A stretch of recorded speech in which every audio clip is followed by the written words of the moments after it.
Good afternoon, everyone. Thank you all so much for being here today. It means the world to our family to see so many faces, friends, extended family, fellow Marines, officers, neighbors, all gathered to honor my dad, Martin. Standing up here isn't easy. Nothing in life ever is. But I'm proud to speak today as his son, try and do justice to the man he was, the man he became, and the memories we all carry with us. Before I share the personal side of my dad, I have to honor his service. My dad proudly served his country in the United States Marine Corps. He survived the Beirut Marine barracks bombing in '83, something most people could never even imagine living through. When he came home, he served for over 30 years as a police officer, not just a patrolman, but a narcotics detective, SWAT team, field training officer, in numerous task forces, and the honor guard. He wasn't a man who talked about sacrifice, he lived it. And still, he loved us. He tried. He showed up for us. Especially later in life, he softened and gave more of himself to his family than ever before. The lessons he carried from that time, discipline, loyalty, and a sense of responsibility for those around him, never left him. Even after his time in uniform, those values were woven into everything he did, from his work to his family life. He held himself to a high standard and expected the same from those around him, not out of harshness, but out of belief in what people were capable of.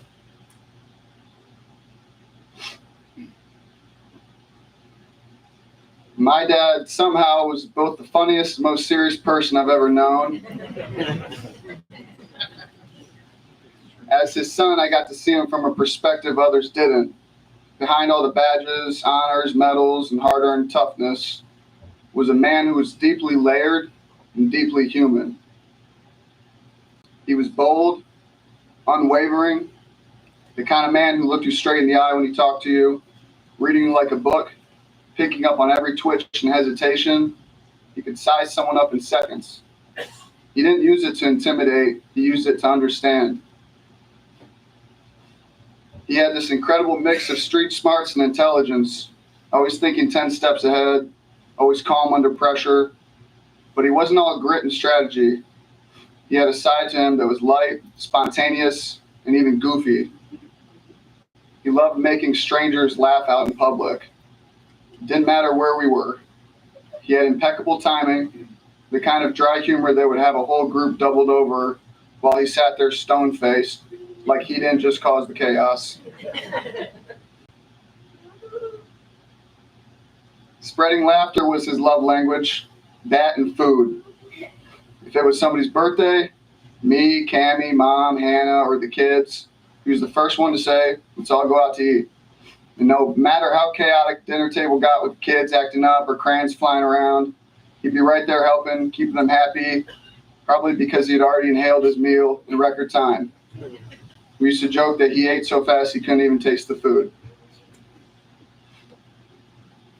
Some of my favorite memories are the vacations we took as kids, trips to the ocean, driving up and down the East Coast, seeing historical sites.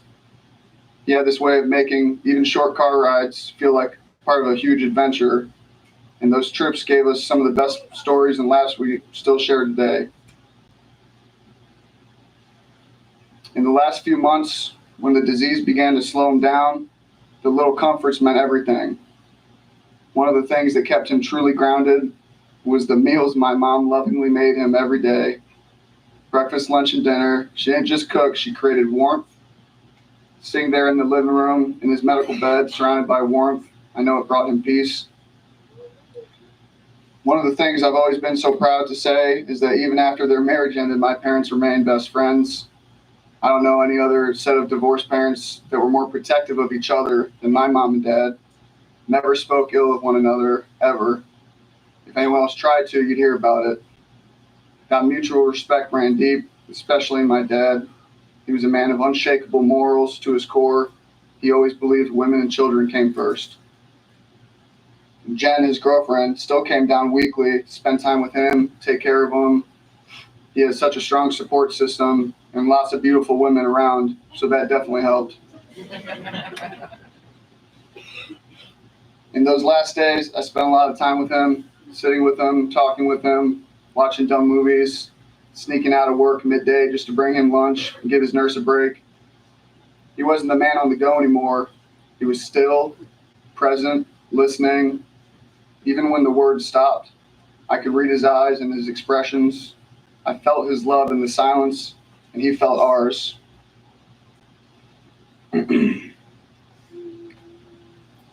My dad was the kind of guy who, when it was go time, would snap into that mode without hesitation. He was calm, tactical, and ready. If I had to choose anyone in the world to fight beside me, I'd pick him every time. He could see through bullshit like it was glass. He didn't suffer fools. He didn't need to be liked. He needed to be honest. And he never said yes just to make someone feel comfortable. We talked about everything: inventions, politics, history, theories. We'd argue with each other just for the sake of sharpening our points. He loved learning, he loved teaching, and he had this constant curiosity that reminded me that strength and wisdom aren't loud. They're quiet, confident, and kind. He was grounded, self-aware, thoughtful in every move he made. And somehow, through all that toughness, he was also compassionate and loving in a way that mattered, especially to his grandkids. They adored him, and he adored them back with his whole heart. He was the toughest man I knew. Stoic, yes, but never cold.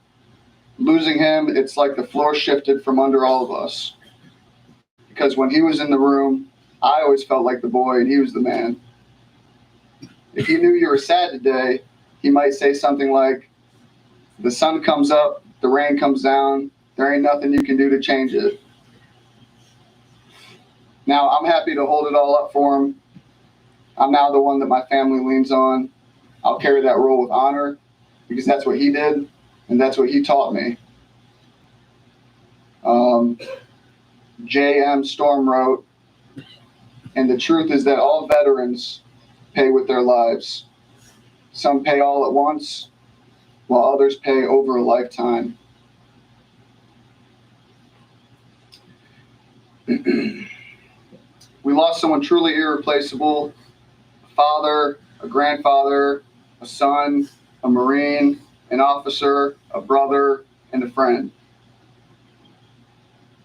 Thank you again for being here to remember and celebrate his life with us. In a moment, military honors will be rendered in recognition of his service. Please be advised this will include a rifle volley taking place outside the building. We invite you to stay and join us as we honor him one last time, the way a man like my dad deserves to be remembered, with respect, pride, and love. Thank you.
Ladies and gentlemen, this now concludes the service of remembrance and also the military honors.